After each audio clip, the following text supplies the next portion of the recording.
안녕하세요 여러분들, 예수님의 여정에 대한 9주차에 돌입했습니다.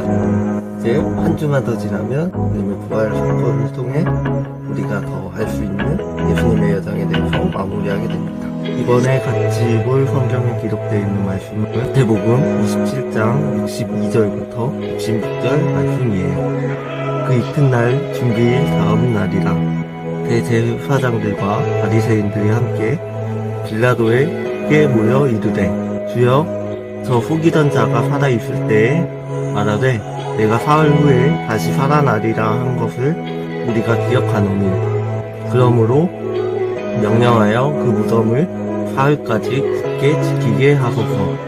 그의 제자들이 와서 시체를 도둑질하여 가고 백성에게 말하되 그가 죽은 자 가운데서 살아났다 하면 후에 속임이 전보다 더 클까 하나이다 하니, 빌라도가 이르되 너희에게 경비병이 있으니 가서 침대로 굳게 지키라 하거늘, 그들이 경비병과 함께 가서 돌을 인도하고 무덤을 굳게 지킵니다. 아멘. 본문은 예수님이 무덤에 계신 장면입니다. 예수님이 죽으시기 전에 이미 제자들과 예수님을 따르던 무리들에게 요나와 같이 무덤에 있어야 한다고 말씀하셨습니다. 요나 선지자와 같은 표적을 이루시기 위해 예수님은 무덤에 있게 됩니다. 무덤을 지키는 자들이 있었는데 그들은 경비병이었습니다.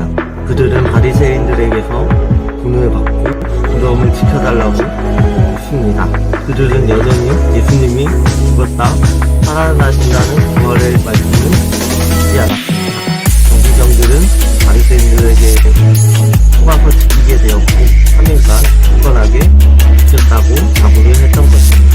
하지만 주님은 3일 후 무덤에서 나오시고 3일 만에 부활하셨습니다. 요한복음에 따르면 마리아에게 먼저 나타나서 예수님의 부활을 알리시고 제자들에게 알리셨습니다.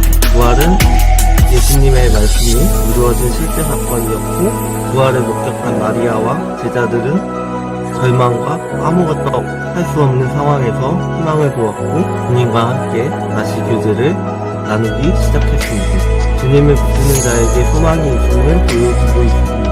주님의 부활은 소망이요 생명이심을 드러낸 사건이었습니다.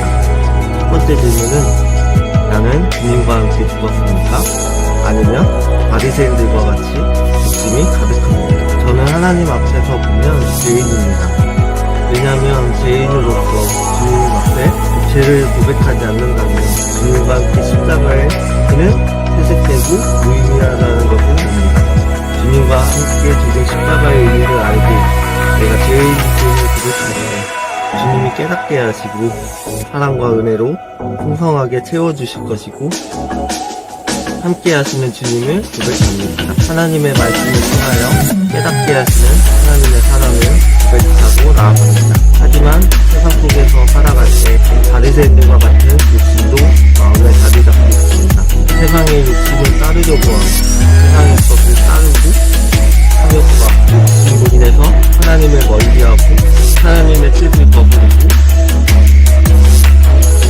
살아가는 모습을 보게 될 것입니다. 하나님의 마음을 구하지도 않았고 돌이키지 않았던 모습도 있었음을 깨닫고 돌이켜봅니다. 두 번째 질문은, 예수님과 같이 무덤에 있습니까? 저는 예수님은 무덤에서 3일간 계실 때 하나님의 말씀을 믿으시고 성취하심을 믿습니다. 사람은 죽으면 흙으로 가고 또 죽음 이후의 삶을 생각해보면 착한 일을 할 때 지옥으로 남고 하나님 앞에서 감사와 순종함으로 살아가면 천국으로 이루어질 것을 생각하게 되었습니다. 죽음 이후의 삶에 대해서 생각해보면 죽음을 이기신 예수님처럼 십자가에서 나의 겉사람이 죽고 겉사람이 거듭나서 주님과 함께 부활하는 자가 되어 믿음으로 승리할 것을 결단하며 깨닫는 믿음을 가지기를 원합니다.